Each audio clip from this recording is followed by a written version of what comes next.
Welcome to the kingdom. I'm Chris, and this is Good Enough Gaming.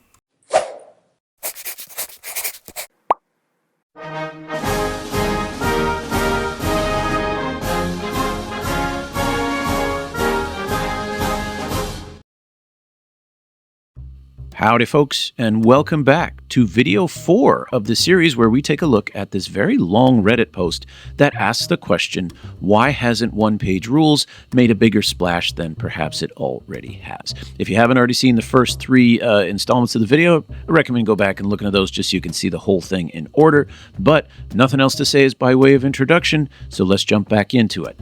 So, picking up where we left off, let's take a look at the next few comments. The Game Nerd says, I dropped 40k about 10 years ago due to complexity, picked it up again this year. I've played 2 games in the last 3 months, then remembered why I stopped 10 years ago. I'm going to see if I can try and get the group to try OPR with their current models. My D&D group is down for some firefight and skirmish, but the full army scale has them intimidated, which I fully understand. Unfortunately, I've only played some firefight by myself with other people, but darn, it is so much nicer than 40k. Okay, I would definitely agree that I understand the feeling that you play the game, you kind of put it down for a bit, and then when you go back to it, you're reminded of why you stopped. So I can definitely get that. And then I've already talked about how, as far as the skirmish, I think it's great if that's what you're looking for, but I think for smaller number of models, smaller tabletop, I'm looking for a little more complexity like what you'd see in something like Frostgrave. Since you're not playing with as much stuff, that's where you can start putting a lot more detail and nuance and complexity in the whole thing. And then Giorgio underneath here says, not only the complicated rules, but really for me, it's the time sink. When playing, I can get 2 OPR Grimdark games in at least the time it takes for me to play a game, 2 games of 40k.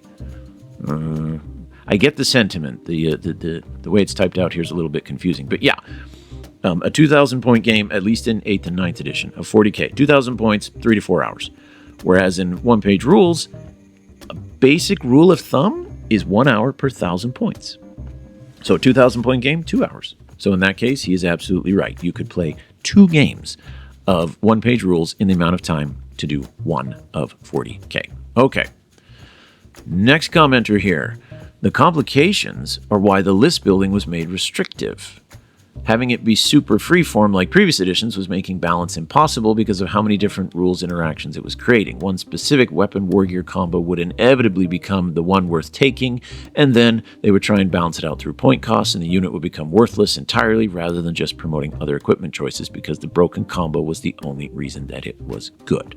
Okay, now that's an interesting comment, and that's something that can be a risk to any tabletop game. You can see the same thing in one-page rules, that as they're trying out the new beta rules, some units become just auto-includes, whereas others are never bother taking them. And it's true. How do you balance a game? How do you make it so that there really is no incentive to play a specific build in order to win versus play what you would want, or play something based on narrative? I think the only real fix or counter for that is just the player saying, what am I playing for? Am I playing to win? In that case, they're going to play the meta. But if they're playing because they have, a vision for their army, or they're wanting to play a narrative scenario or something, that keeps them from playing it just to play to win. So a very good point there. Now, I did see that there's more replies, but rather than going down this rabbit hole here, I'm looking over at the side. We're barely a quarter of the way down. So let's stick with the main threads here rather than go down every single rabbit hole. So from here on, we'll just stick with that. Okay. So saying it is subjectively better, Warhammer is older and has more marketing. True, but by that logic, it just means eventually OPR could very well overtake it, unless Warhammer can continue on a continuous trajectory. In dealing with art and entertainment, there's no objectively better. This isn't math or physics, even if you generally like it better. Well, leave it to academics. They can ruin anything. They can take anything and put it qualities and quantities and charts and graphs and take all the fun out of it. Believe me, I've been through grad school. They can do it. But they do have a point that subjective is going to make sure that if a game can get a niche, it's never going to die. It might shrink, but it's never going to die. So you can think of some of the games that you may have heard of, you may have seen people playing in your gaming store. Maybe I've mentioned some on the channel here. Some of them I've never played, but doesn't mean they're dead. I don't play them, but that means other people might. So think of games like Blood and Plunder, think of games like Battletech.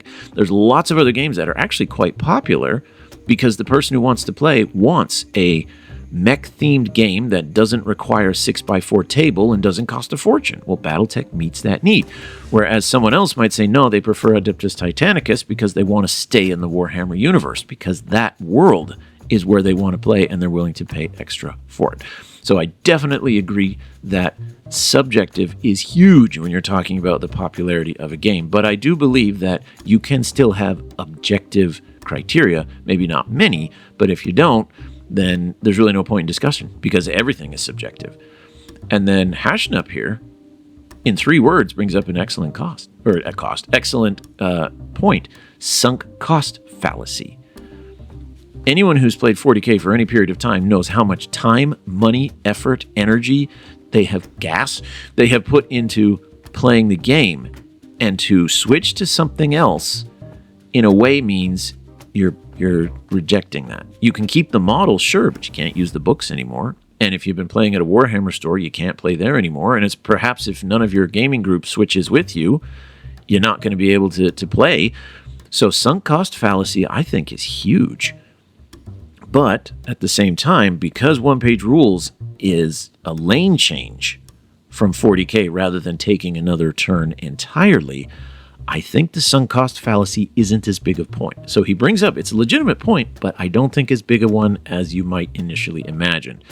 As mentioned in a previous post earlier in another episode of this video series, someone mentioned they play OPR rules, but they play the Warhammer universe. And so there's a way for your sunk cost fallacy to be reduced. You can still feel like you're playing 40K, but you're just using a rule set that's simpler, more streamlined, and a lot faster. Let's see here. So the next one, I play OPR with 40K models all the time. They're not just similar, there's an equivalent for basically anything. And the stuff like the Codex usually doesn't even last a year before you need to start adding sheets of paper with updates. True. One way that GW could deliver a serious blow, not just to OPR, but to a lot of game companies, if they were to make their app, not the painting app, but make their app, their rules, and their army lists free and just make money off of models, franchises, paints, supplies, but make the game and the army books free, like One Page Rules does. Then one of the biggest obstacles why people bail would be gone. So I agree with what they say here, that it's fun to play OPR with 40K models. A lot of people are doing that because they're coming over from 40K.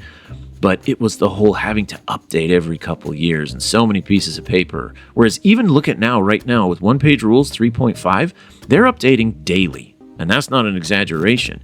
But every time I pull up the beta army builder, everything's updated. I don't have to do anything else.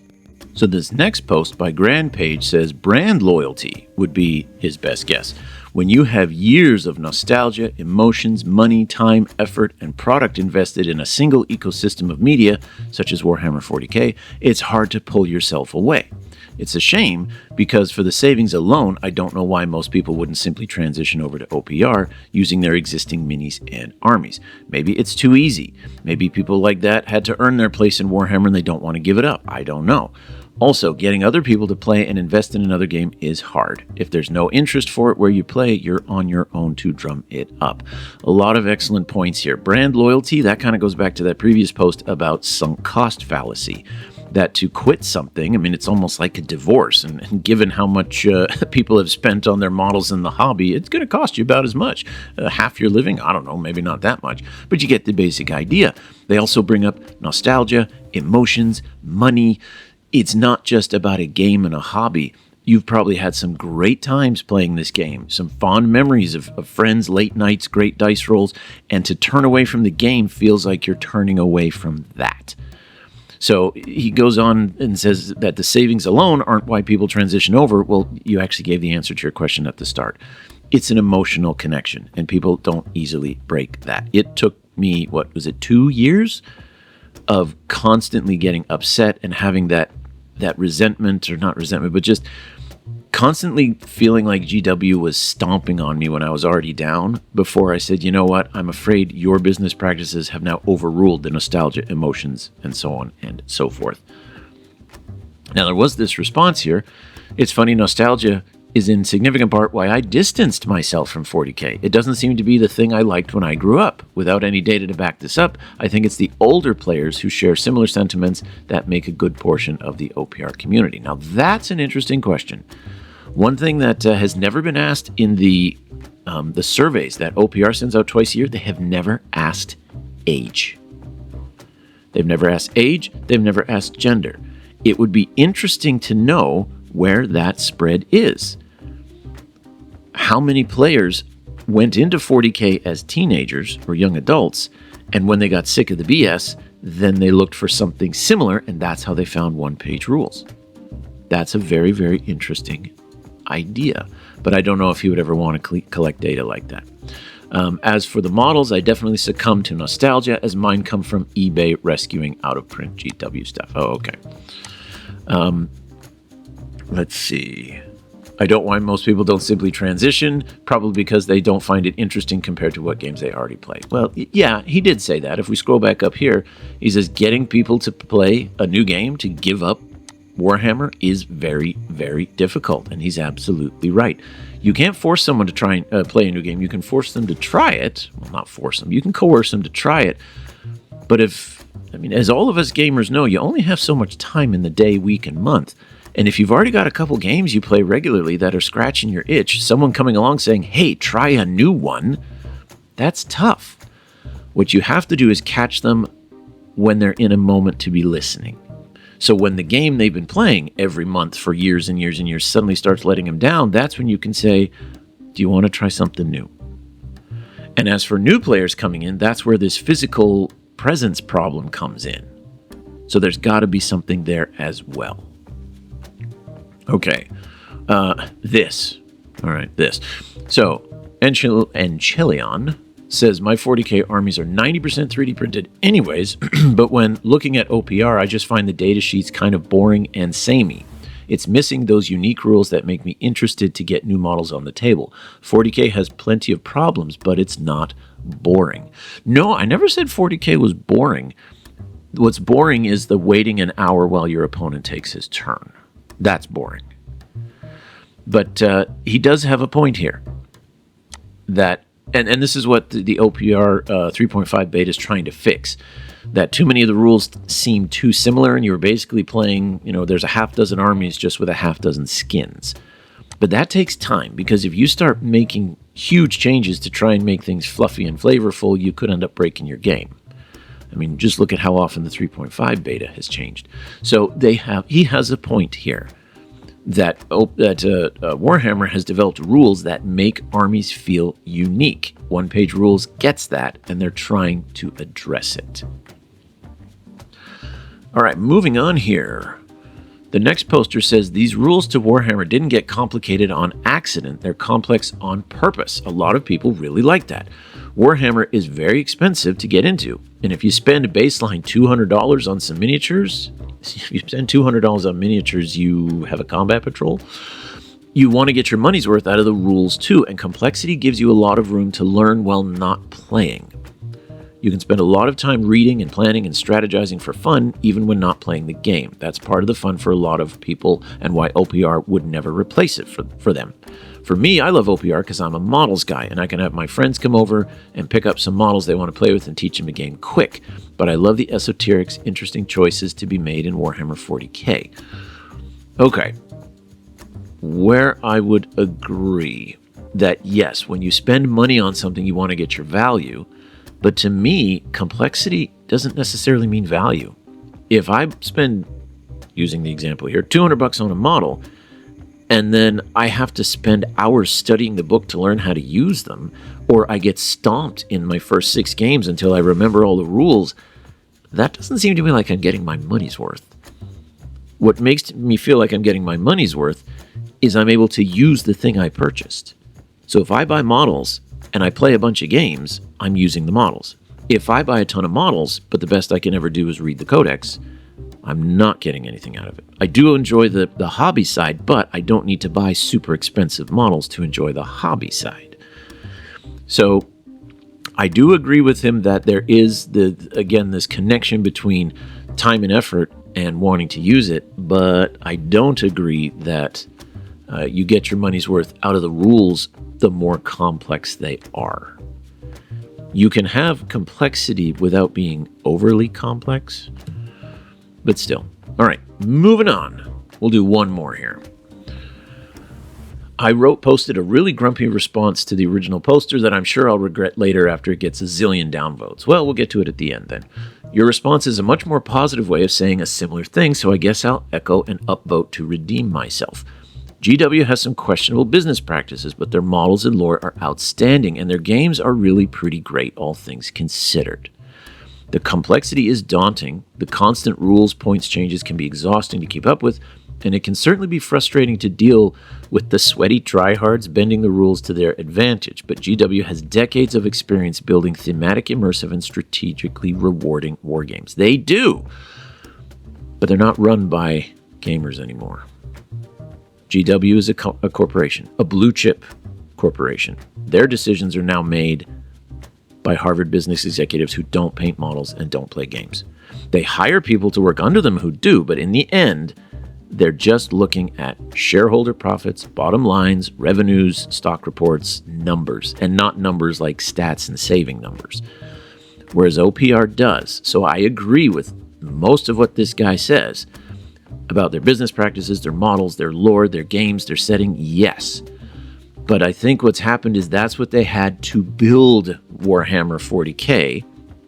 And then in early 2000s, well, maybe even before that, is when they started to shift away from more focus on a corporate side of it rather than a gamer side. They started trying to make money by making games rather than making games in order to make money, if that makes sense. So, and then at the bottom here, continuing on, I've been a Patreon supporter of OPR for a long time, as I love the idea of a system that supports bringing your own models into an open-ended wargaming system. However, the game is overly simplistic, and for some reason it feels like the Army Forge studio is becoming more limited and streamlined as they develop it further. Coupled with the copycat models and lore, I've actually become more of a supporter of GW games and models, and am giving up hope on OPR. It seems they aren't really developing and are leaning into a streamlined copycat game. That's not an excuse for GW's whack anti-consumer practices, though. Okay, so here we have someone who is actually leaving one-page rules to go back. And their complaint is it's too easy and it's too much of a copy. It's almost like watching some young kids who've seen their parents or their uncles or dads or whatever playing 40K, and they try and copy it themselves, but since they don't know, they just kind of make up the rules in a very, very simple, childlike way. So this person thinks OPR is too similar and that's not being developed. Now I'm curious if they're still familiar with what's going on right now, with the numerous rewrites to the rules, with the changes to the army sets. I think some of the things they're questioning are being addressed, for sure. But I definitely agree with them on the copycat models and lore. At least it's the copycat lore for sure. I think that's going to be one of OPR's biggest problems to overcome, is making themselves unique when they've just copied someone else as their foundation. As far as the models, I think they're doing a better job of that. They've found ways to take pretty tried and true, like, I don't know if you want to call them archetypes, but orcs, elves, dwarves, and try and give it something unique to them. So I think that's something they're overcoming. So I hope this person is going to give them another chance. So that's it for part 4. Keep an eye out for part 5 because it's surely coming down the pike. And until that part finally drops, keep your dice on the table.